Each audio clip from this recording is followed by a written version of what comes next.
A new chapter in the history of the Catholic Church has begun with the election of Pope Leo, the first Augustinian pope and only the second pope from the Americas. His election has stirred not only the faithful, but also those familiar with centuries-old prophecies.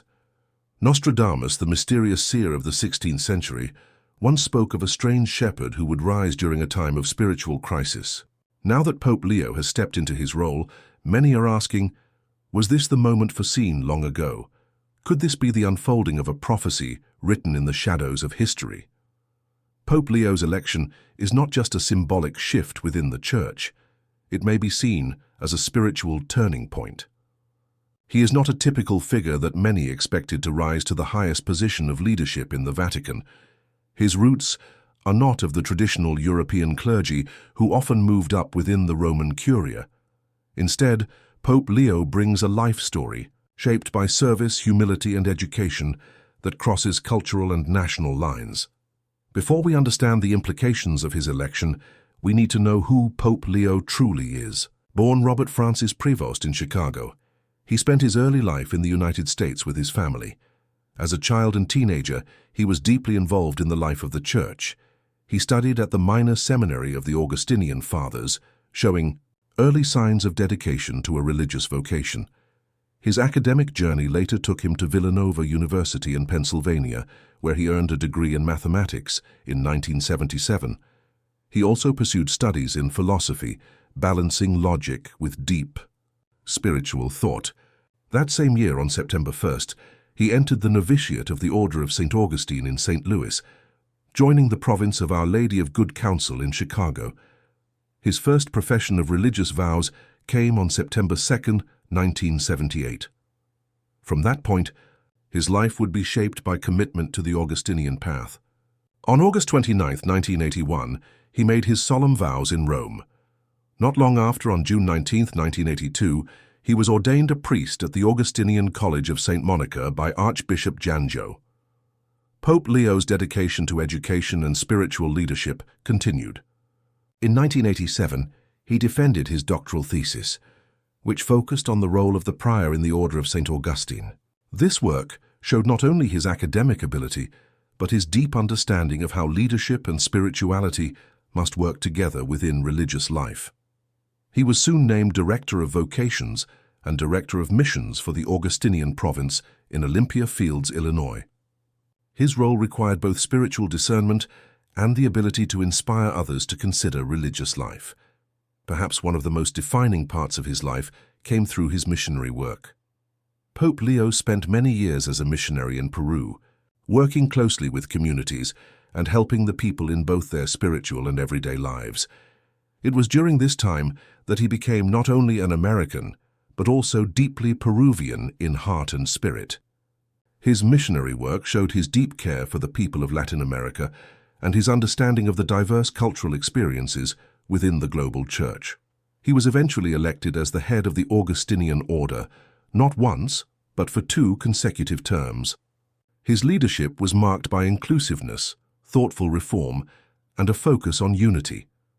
These qualities made him stand out among his peers, and in 2023, Pope Francis appointed him as a cardinal during the consistory on September 30th. He was given the diaconate of St. Monica and took official possession of it on January 28, 2024. As a cardinal, Pope Leo participated in several key Vatican activities. He traveled on apostolic missions with Pope Francis and contributed to the recent Synod of Bishops on Synodality. He attended both the first and second sessions held in Rome in October 2023 and October 2024. His insight and presence during these events made an impression on many within the Vatican. In addition to his pastoral and academic roles, Pope Leo held various positions within the Vatican dicasteries. On October 4, 2023, Pope Francis appointed him a member of several important dicasteries, including those responsible for evangelization, the doctrine of the faith, Eastern churches, clergy, religious institutes, culture and education, and legislative texts. These appointments demonstrated the trust and recognition he had earned within the Church. When the time came for a new pope to be elected, his name rose quietly but steadily among the cardinals. Despite his humility and low-profile personality, many saw in him the wisdom, gentleness, and strength that the church needed.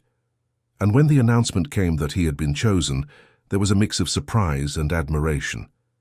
His election is not only a historic moment, but possibly the fulfillment of something foretold. Nostradamus' writings, often cryptic and poetic, have been interpreted in many ways over the centuries.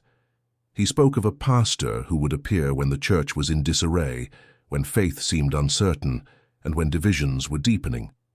Some believers now look at Pope Leo and see in him that very figure, a man who has come from outside the traditional centers of power, bringing a new voice and a healing touch.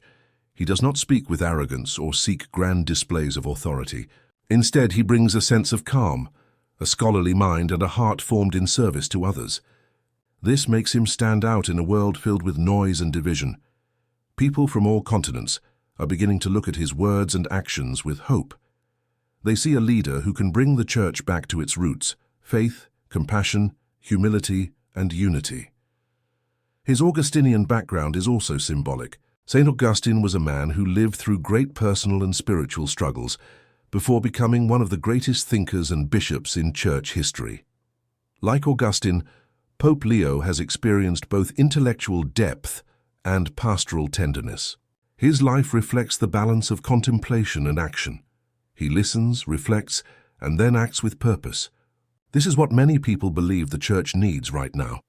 It is important to see how his past will shape his future. His time in Peru, working with the poor and the marginalized, will influence how he sees global issues. His academic work will guide his theological clarity. His time leading the Augustinians will help him handle the challenges of church governance. All of these parts come together to form a leader who is deeply prepared, even if he was not widely expected. Already, Pope Leo has begun to show the kind of leadership that sets a new tone. His first speeches have focused on peace, on listening, and on bringing people together. He has emphasized the need to care for the environment, for the vulnerable, and for those who feel excluded. His words are simple but powerful, carrying a sense of sincerity that touches many. This new direction comes at a time when the world is experiencing conflict, confusion, and deep divisions. Within the church, debates continue about doctrine, tradition, and modern challenges. The rise of secularism and the decline of religious practice in many regions make the church's mission even more urgent. Pope Leo steps into this scene not with grand promises, but with a quiet strength. He speaks of renewal, not revolution. He seeks to rebuild trust, not tear down walls. The connections to prophecy may or may not be exact. Nostradamus remains a figure whose writings are open to endless interpretation, but what matters now is not whether every word aligns with the past, but whether the future offers hope. Pope Leo brings hope. He brings a fresh spirit, a gentle voice, and a commitment to walking with the people of God. His path from the streets of Chicago to the hills of Peru, and now to the Vatican, tells a story that many can relate to. It is a story of calling, of service, of faith tested and deepened. As we watch his papacy unfold, we are reminded that great leaders often come from unexpected places. Sometimes the quiet shepherd is the one who guides the flock through the storm, and sometimes prophecy meets reality, not with thunder and fire, but with the steady steps of a man who listens, prays, and leads with love. The Church now begins, a new season under Pope Leo's care. For believers, skeptics, and observers alike, this moment invites reflection.